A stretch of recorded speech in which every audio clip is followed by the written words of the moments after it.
Lorsque ces moments se sont passés, depuis le premier songe que j'ai fait, je reçois une invitation par message, par SMS. C'était celle de mon catéchiste. Alors, j'allais à l'église catholique, pas par conviction, j'y allais plus pour faire plaisir à mon père. J'étais, comment dire ça? J'avais été baptisée lorsque j'étais bébé. Mes parents m'avaient baptisée quand j'étais bébé. Et mon père avait tellement insisté pour que je prenne les deux autres sacrements, à savoir la première communion et la confirmation pour ceux qui sont d'obédience catholique. Ils comprennent aussi de quoi il est question. Donc j'avais fait des cours de catéchèse et j'étais arrivée au terme de ces cours et nous étions en train de préparer la cérémonie de première communion. Et je faisais ces cours de catéchèse toujours avec mon petit frère. Alors, il y avait une sorte de carnet de présence qu'on avait.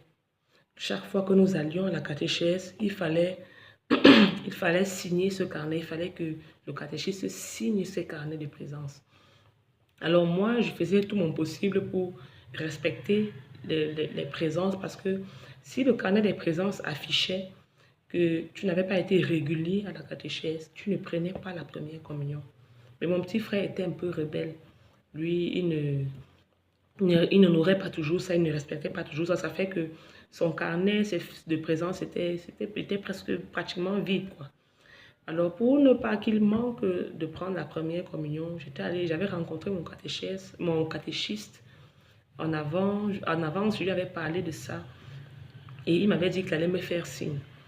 Donc, je reçois donc un message où mon catéchiste me fait signe et me demande de passer chez lui, de récupérer nos carnets de présence, le mien et celui de mon petit frère. Il m'a fait comprendre qu'il a signé ce carnet.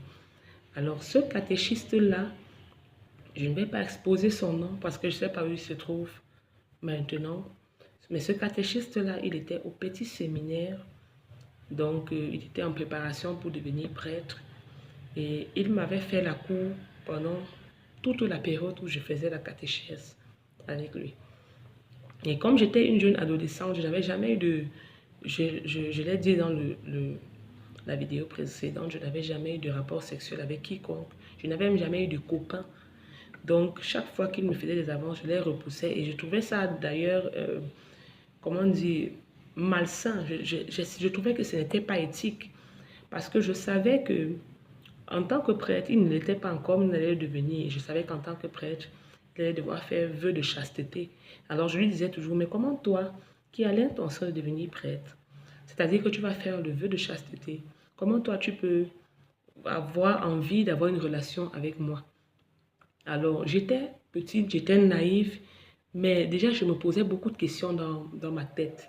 Il y a cette chose-là que je ne trouvais pas normale. Il y a je ne trouvais pas normal, par exemple, d'apprendre qu'un prêtre ou un curé ou un quelconque avait des enfants quelque part dans un quartier avec une femme et tout ça.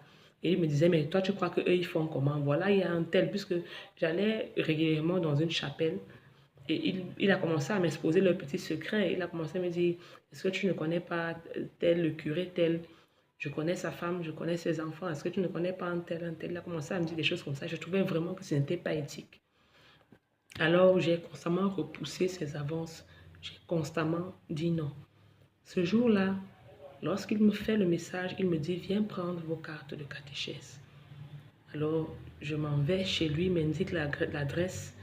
Je m'en vais chez lui pour prendre nos cartes de catéchèse. Et arrivé là-bas, autre chose se passe. Arrivé là-bas, il abuse de moi.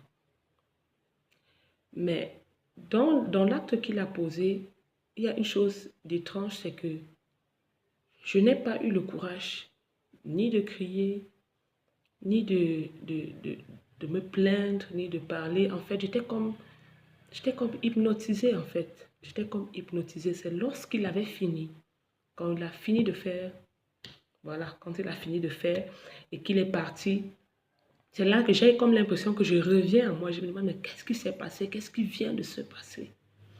Et il était parti, il était sorti, il m'avait abandonné dans la pièce dans laquelle je me trouvais.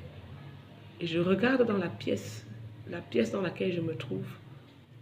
C'est comme cette grande pièce que j'ai vue dans mon songe. C'était vraiment une grande pièce. Il n'y avait rien à l'intérieur, juste un lit. Et il y avait cette petite fenêtre par laquelle la lumière luisait un peu. Et lorsque j'ai vu cette scène et que j'ai reconnu cette scène, j'ai commencé à pleurer. J'ai commencé à pleurer. Enfin, je ne comprenais pas ce qui m'arrivait, mais j'avais juste une seule envie, je voulais partir.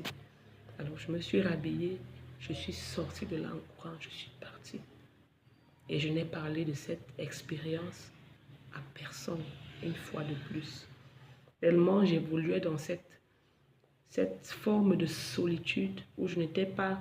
J'avais l'impression que personne ne me comprenait et j'avais l'impression que je ne pouvais me confier à personne. J'ai juste intériorisé cette chose, je l'ai gardée pour moi. Et voilà pour l'abus que j'ai subi par cet homme d'église.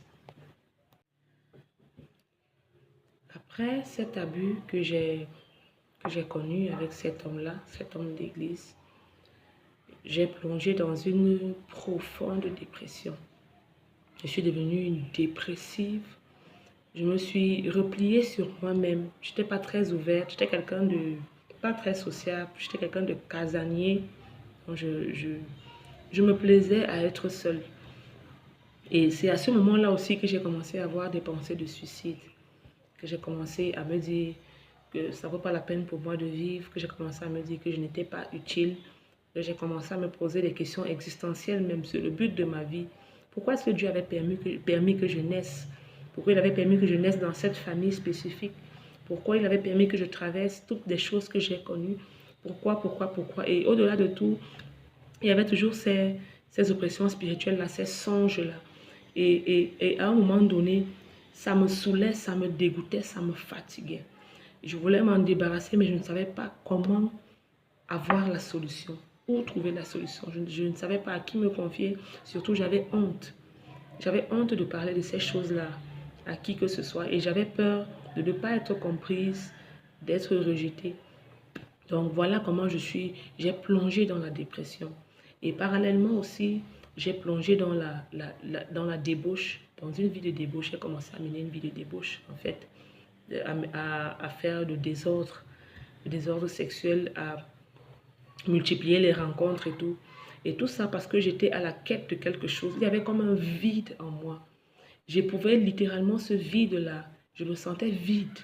Et j'avais besoin de remplir ce vide avec quelque chose, mais je ne savais pas quoi. Alors, je ne savais pas vers qui me tourner.